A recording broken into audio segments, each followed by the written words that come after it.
Assalamualaikum warahmatullahi wabarakatuh. Selamat siang.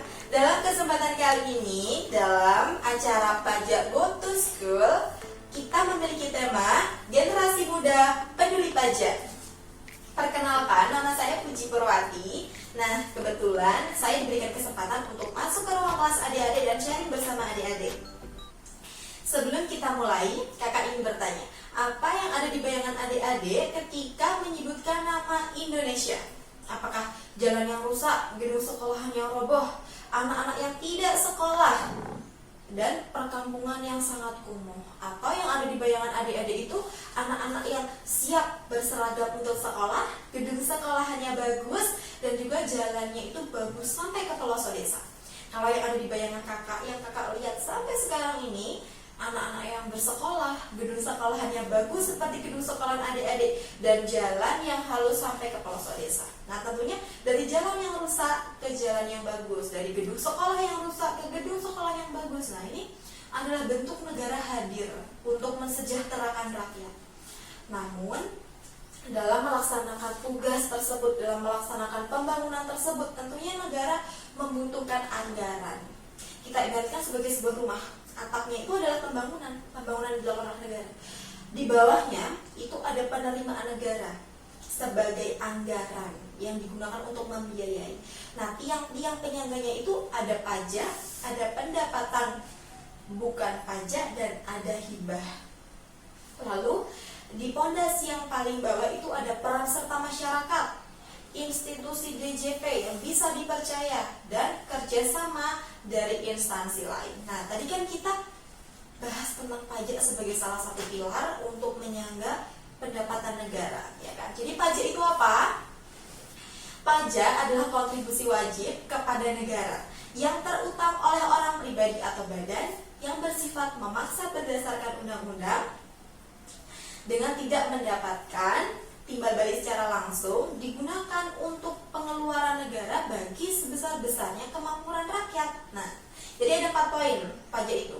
Kontribusi wajib kepada negara terutang oleh orang pribadi atau badan bersifat memaksa berdasarkan undang-undang dan tidak mendapatkan timbal balik secara langsung.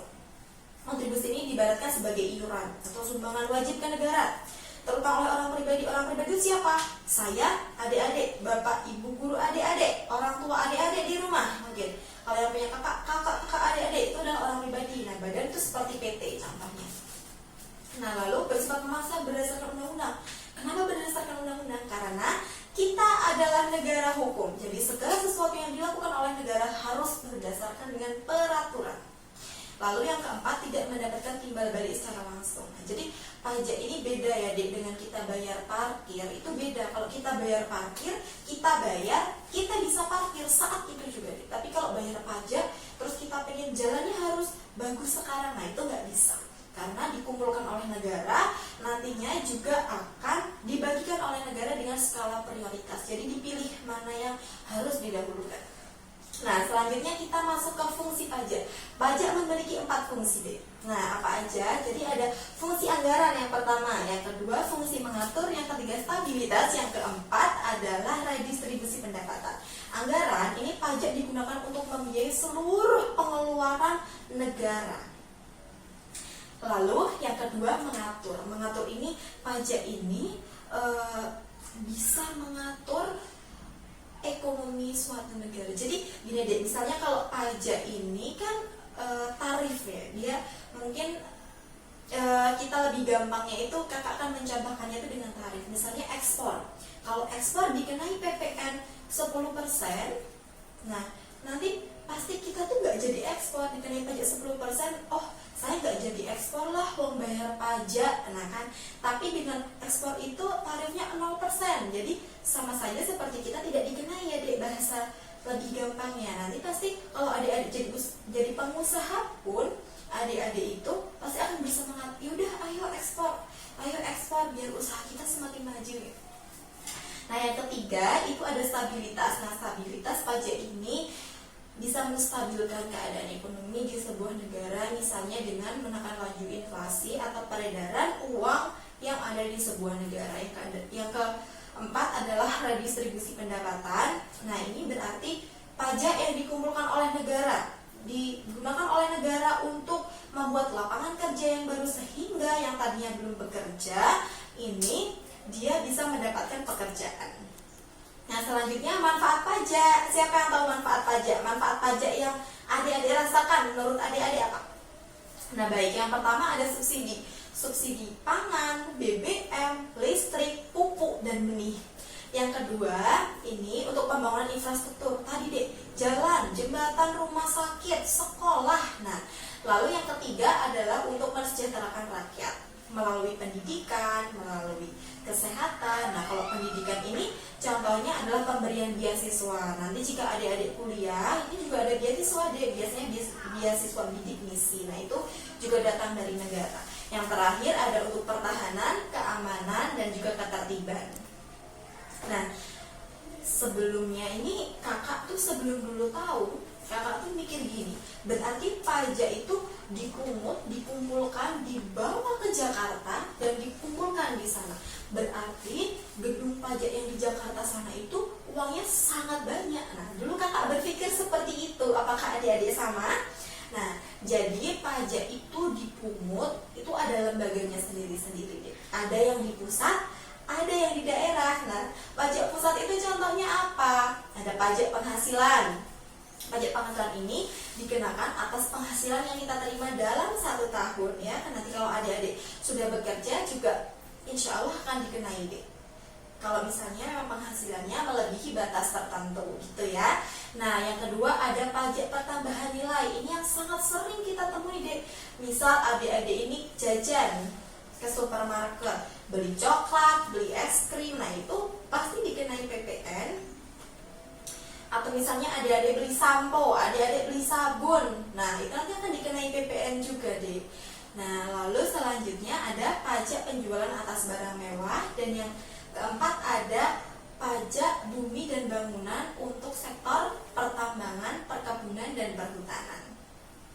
Lalu untuk pajak daerah ada pajak kendaraan bermotor, pajak reklame, pajak hotel, dan pajak PBB P2 untuk pedesaan dan perkotaan ya, untuk pedesaan dan perkotaan.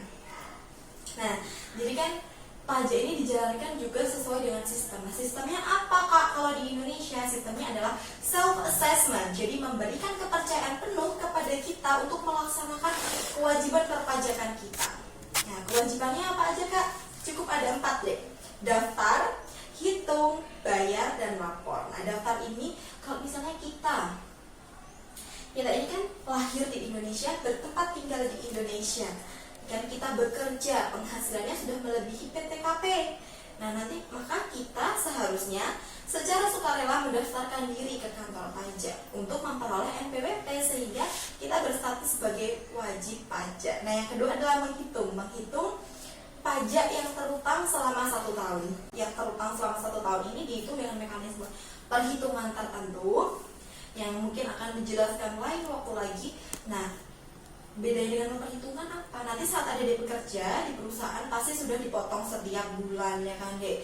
Nah, nanti kita bandingkan yang terutang dengan yang sudah dibayar itu berapa. Jika tidak ada selisih maka kita tidak perlu membayar dan tinggal lapor melalui e-filing gitu ya.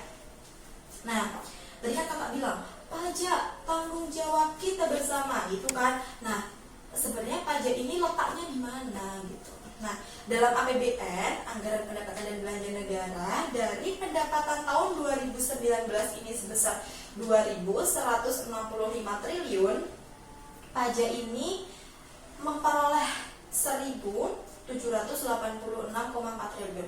Jadi pajak ini menyumbangkan pendapatan kepada penerimaan negara sebesar sekitar 82,5%. Nah, kalau menurut kakak ini Dek, angka sebesar 82,5% itu adalah angka yang sangat besar. Jadi dapat kita simpulkan bahwa memang pajak ini memiliki kedudukan yang penting, sehingga kita sebagai warga negara harus bersama-sama berkontribusi untuk negara melalui pajak. Sekian yang dapat kakak sampaikan. Bila ada kurang lebihnya mohon maaf. Terima kasih atas semangatnya, atas atensinya. Wassalamualaikum warahmatullahi wabarakatuh.